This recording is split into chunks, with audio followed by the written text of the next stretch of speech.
नमस्कार, मेरा नाम है अंशु कुमार मौर्य। मैं रहने के लिए नालासोपारा ईस्ट से है।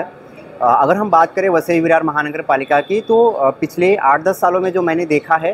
कि जितनी मतलब ख़राब परिस्थिति है वसई विरार महानगर पालिका में रहने वाले यहाँ के रहवासियों की, कि अगर हम पर्यावरण और जल परिवर्तन की यहाँ पे बात कर रहे हैं, जलवायु परिवर्तन की, पर्यावरण सुधार की, तो जो आरा खड़ा निकलने वाली है महानगर पालिका का भी नवंबर महीने में, आई थिंक अंदाज़ा ऐसा कुछ है निकलेगा। लेकिन उसमें क्या प्लान रखा है हमारे गरीबों के लिए, जो यहाँ पे स्थलांतरण हुए लोग हैं, जो लोग मोल मजदूर करते हैं, चाहे वो स्ट्रीट वेंडर हो सकते हैं या फिर जो असंगठित क्षेत्र में लोग काम करते हैं, कंपनियों में जाकर के काम करते हैं, ऐसे लोग जो झुग्गी झोपड़ियों में लोग रहते हैं, उनके लिए क्या प्लान बनाया है आरा खड़ा में, क्या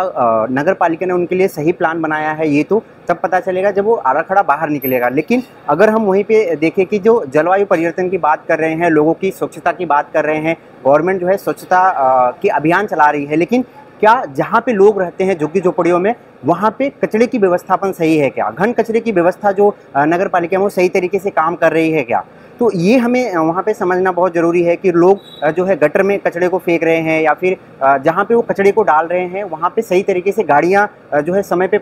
जाती नहीं है वहाँ पे लेने के लिए। उसका एक रीज़न ये भी हो सकता है कि सही तरीके से रास्ता नहीं है। तो रास्ता भी बनाने की जवाबदारी किसकी है? तो रास्ता नहीं है तो वहाँ पे ट्रांसपोर्ट की सिस्टम सही तरीके से है नहीं। तो अगर ट्रांसपोर्ट की सिस्टम सही तरीके से नहीं है, तो कहीं ना कहीं अगर गर्भवती कोई महिला है या फिर किसी को इमरजेंसी कोई केस हो जाता है रात को या दिन में, तो वो उनको अस्पताल तक जाने के लिए या मेन रोड तक आने के लिए ही बहुत सारी परेशानियों का सामना करना पड़ता है। चाहे वो बारिश हो सकती है, गर्मी हो सकती है या रात का मौसम हो सकता है, क्योंकि वहाँ पे रोड नहीं है जिसकी वजह से एम्बुलेंस नहीं जा सकता है या फिर निजी गाड़ियाँ नहीं जा सकती है। तो ऐसी तमाम प्रकार की जो बात चल रही है, तो पानी की भी वहाँ पे बहुत सारी समस्याएं हैं कि जो झुग्गी झोपड़ी में लोग रहते हैं, चौल में जो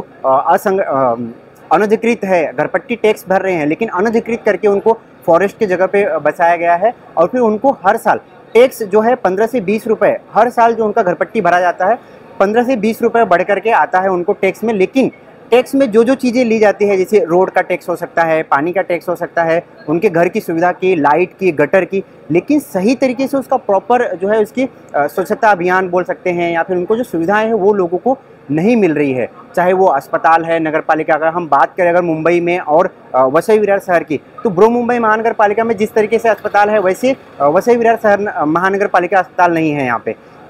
क्योंकि यहाँ के लोगों को वहाँ जाना पड़ता है, बहुत सारी प्रॉब्लम की जो है उनको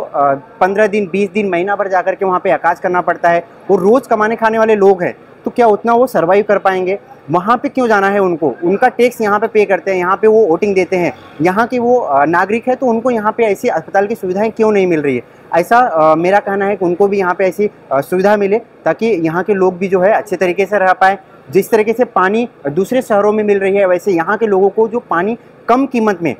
मिले। नगर पालिका का बहुत सारी जो है धांधलीगिरी चलती है, बहुत सारे पैसे दे करके लोगों को लेने पड़ते हैं, जो पानी सही तरीके से भी नहीं मिल पाती है। स्वच्छ पानी अगर हम कंपेयर करें दूसरे नगर पालिका से और वसई विरार महानगर पालिका से, तो यहाँ की पानी काफ़ी गंदी है, जिसकी वजह से उनके हेल्थ के ऊपर इशू आती है, जिसकी वजह से फिर वापस उनको अस्पताल में जाना पड़ता है। अस्पताल में भारी बिल पैसा दे करके वापस से उनको मतलब ये जो कनेक्टिविटी है कि कहीं ना कहीं पैसा इनके ही पास जा रहा है, चाहे वो वसई विरार शहर महानगर पालिका का हो या फिर कहीं और का हो। तो धन्यवाद।